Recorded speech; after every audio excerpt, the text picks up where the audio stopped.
ഷഹബാസിന് വേണ്ടി ഏറ്റവും കൂടുതൽ കഠിനാധ്വാനം ചെയ്തത് നിങ്ങളുടെ മാതാപിതാക്കളാണ്. അത് ഇന്ന് ഒരു പെൺകുട്ടി ജീവിതത്തിലേക്ക് വരുമ്പോഴേക്ക് ഇന്നത്തോടെ മാതാവിനോടും പിതാവിനോടുള്ള കടമ അവസാനിച്ചു എന്ന് കരുതുന്ന ഒരാളുണ്ടാവരുത്. ഞങ്ങളെ പ്രസവിക്കുകയും 10 മാസത്തോളം ഗർഭാശയത്തിൽ കൊണ്ടു നടക്കുകയും കഷ്ടപ്പെട്ട് പ്രസവിക്കുകയും ചെയ്ത് മാതാപിതാക്കളെ ഹെൽപ്പ് ചെയ്യുന്നതും സഹായിക്കുന്നതൊക്കെ നിങ്ങൾക്ക് ആഖിറം രക്ഷപ്പെടാൻ വേണ്ടിയാണ്.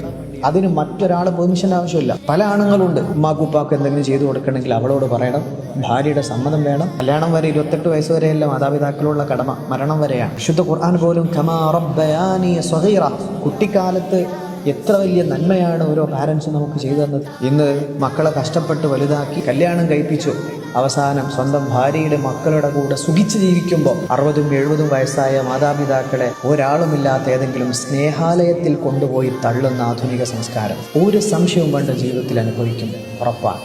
മാതാപിതാക്കൾ എടുക്കാറാക്കിയിട്ടുണ്ടോ എന്തിൻ്റെ പേരിലാണെങ്കിലും നാളെ ആഖിറം നഷ്ടപ്പെടുന്നു മാത്രമല്ല, ദുനിയാവിൽ നിങ്ങളുടെ ഭാര്യ നിങ്ങളെ തള്ളിപ്പറയും. സ്വന്തം ഭാര്യയ്ക്ക് വേണ്ടി മാതാപിതാക്കളെ വേണ്ടെന്ന് വെക്കുകയും ബുദ്ധിമുട്ടിക്കുകയും ചെയ്ത പുരുഷനാണെങ്കിൽ നിങ്ങൾ ഭൂമിയിലെ തന്നെ ഏറ്റവും നന്ദികെട്ട പുരുഷനാണെന്ന് മാത്രമല്ല, ഇതേ ഭാര്യ, ആ ഭാര്യയെ നിങ്ങൾക്കെതിരാക്കി അള്ളാഹു മാറ്റും. അള്ളാഹു കാത്തിരക്ഷിക്കട്ടെ.